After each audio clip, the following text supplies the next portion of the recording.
Welcome to Let Me Fix This. Enjoy the video. In this video, I will explain how to do coin breakdance. First, let's establish the foundational grip. Hold your chosen coin, perhaps a quarter or a $50, securely between your thumb and index finger. Ensure the coin's edge rests comfortably on the first joint of your middle finger. This initial hold is crucial for control and sets the stage for all subsequent movements.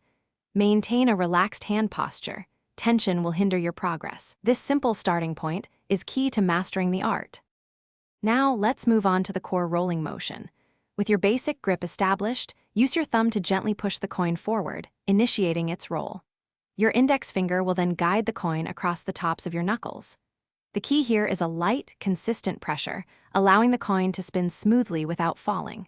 Practice this motion repeatedly, aiming for a continuous, fluid roll from one side of your hand to the other. It takes patience, but you'll get it. Once you've mastered the basic roll, the next step is seamless finger transfers.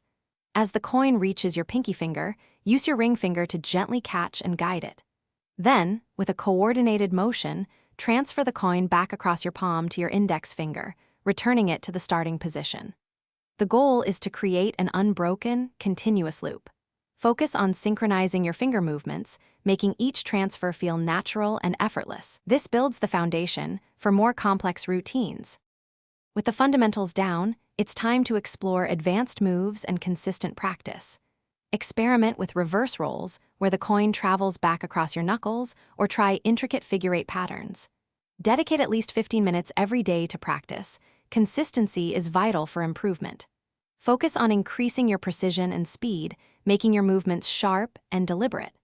Remember, coin breakdancing is an art form, so infuse your routines with your own unique style and creativity. Keep practicing.